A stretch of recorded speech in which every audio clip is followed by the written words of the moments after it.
àwọn karama tí ṣe Ádámà ṣe òun náà ni pé ṣe Ádámà wọlé kéwú ńjọ́ kan ó wá wọ kíláàsì àwọn ọmọ kéwú ó wá ní ẹ dára yín sí mẹ́ta. ṣe Ádámà wá ń sọ pé ẹ̀yin tẹ́ wà lápá yìí ẹ̀yin ò ní fi kéwú jẹun ìwé lẹ́yìn ò fi jẹun ẹ̀yin tẹ́ wà lápá yìí ẹ̀yin ò ní fi ìwé jẹun kéwú lẹ́yìn ò fi jẹun ẹ̀yin tẹ́ wà lápá yìí bísínẹ́sì lẹ́ẹ̀ máa fi jẹun. àṣé pé fictionary ni ṣe Ádámà extraordinary ni ṣe Ádámà sálè bá Ádámà níbi kìtàbà ni sálè bá Ádámà níbi. Assalamu alaikum wa rahmatullahi wa barakatuh. Àríbáyì sáwà náà gbọ́ táfà yìí sọ ọlọ́pọ̀ ṣàánú wa kó tó wá di wípé wọ́n padà máa táàgì Sheikh Adam mọ́ nǹkan tí wọ́n wá ṣe nú ayé wọn wọ́n padà máa fi àwọn àgbákòrò oríṣiríṣi wọ́n máa fi bọ̀ tírẹ́sì ìtàn Sheikh Adam rahimahullah àdúpẹ́ fọ́lọ́run 1992 tó sí yìí ni wọ́n kú kẹ̀tí ìpé ọdún rẹpẹtẹ ìtàn tó bá fẹ́ pa tó fẹ́ sọ ń pa wọn Ọlọ́run ti ṣàánú ayé lásìkò tá a wà yìí pàátán báyìí bí ọba ti fẹsẹ̀ múlẹ̀ káwọ̀ wọ jáde kábọ̀ sàrẹ̀kásàrẹ̀ fẹ́lẹ̀ mọ́ ni ẹ dákun ọdún táfà yìí sọ yìí ọdún wo ni àwọn méjì wo ni àwọn ǹjẹ́ wọn bẹnu ayédè ní àwọn wo ni kí wọ́n náwó kárí wọn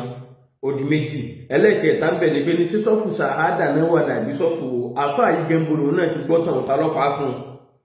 un tó tá a bá yọ bí i 1992 òkè tá a bá yọ bí i 33 àbí gàrà táwáyé náà yóò rí ẹ̀ báyìí ní ṣe ṣéǹjì ní ọgbà fa àfà yìí tó sọ̀rọ̀ yìí tó pàtàkì bú yìí ṣéǹjì ní ọgbà irọ́ ẹ mọ̀ parọ́ máwọn àfà yìí mọ́ ní táwa ń sọ nù ní ẹni àpọ́nlé ni wọ́n Ọlọ́run fún wọn ní mímọ̀ tọ̀ dédé iṣẹ́ tí wọ́n lè jẹ́ nínú nǹkan tó yé wọn wọ́n ṣe é gbogbo kórí ọmọ mi ìsìn ń bẹ nínú ayé wọn léyìí tọ́kọ̀ ẹgbẹ́ gbogbo èèyàn lè rìn kórí ọmọ mi ń bẹ nínú ayé wọn táyé rí tọ̀ ayé sì mọ̀ wípé ní ibi tí wọ́n bì lọ́gí ibi ọkọ́ làwọn lọ ibi táwọn sọ ọ̀gẹ́ ni pé ní aláwọn àtẹ̀yẹ wọn parọ́ fáwọn èèyàn mọ́ ṣé bàdá mọ́ àmọ́ pé wọ́n wọ kíláàsì kan àwọn ilé yóò jẹ báyìí àwọn ilé yóò jẹ báyìí àwọn ilé yóò jẹ báyìí ẹ bẹ̀rù Ọlọ́run èyí ṣe tó bá rí bẹ́ẹ̀ tí wọn ọ̀fẹ́ kan wá kó gbogbo ọmọ kéwújọ kan wá sọ̀rọ̀ nǹkan bẹ́ẹ̀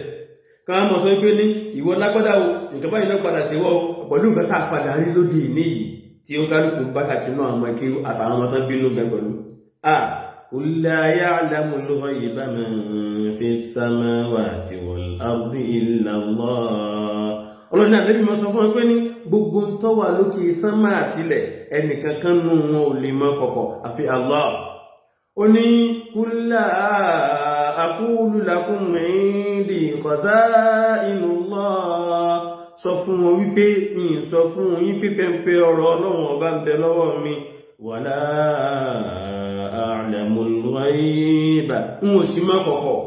ànábì nínú suratul Luqman lọ́wọ́ gbẹ̀yìn ọlọ́ni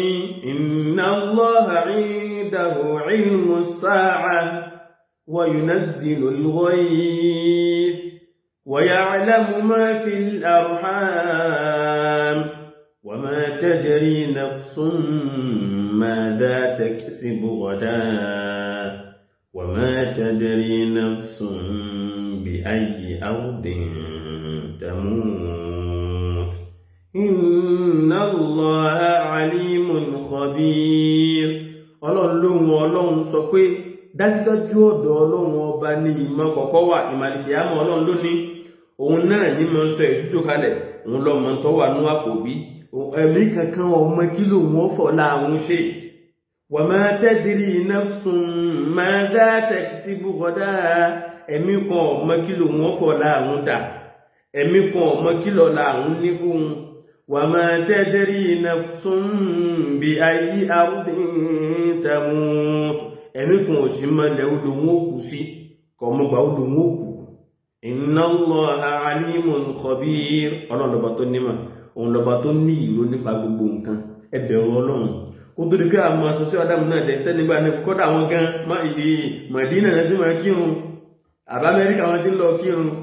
àbí Jerusalem wọn ti máa ń lọ kírun gbẹgbẹ tó Kúdùsì kó tó lè pẹ́ sọ wọ́n di pé ní àwọn náà mọ̀ yípo tó ń jẹ láti ìlú Àlùjánnà kó tó lè pẹ́ sọ wọ́n di pé ní gòbédè ní sáà ní wọ́n tọ́bá lè ní dọ̀là kò ní dọ̀là àwà lọ́rùn yín báyìí wallahi náà ja'alana Allahu ala nuhurikum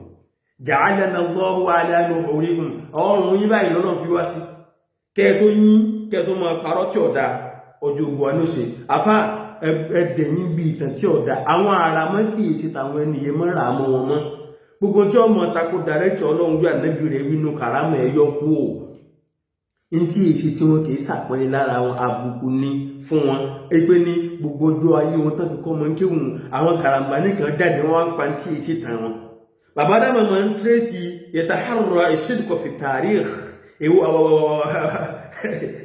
wọlé ní tabat pé kí lóòótọ́ èwo ló fẹsẹ̀ múlẹ̀ nínú tàn ẹ ṣe wá débi ìtàn ayé rẹ̀ kẹ́ mọ́ pàǹtí ò rí bẹ́ẹ̀ àmọ́ dúpẹ́ fọlọ́run wípé àwa lè ṣe ọmọ ẹ̀yìn kúnlé nínú mọ̀dìkàzí yìí tẹ́mọ̀ fi pàtàkì ọ̀dọ̀ fún wa.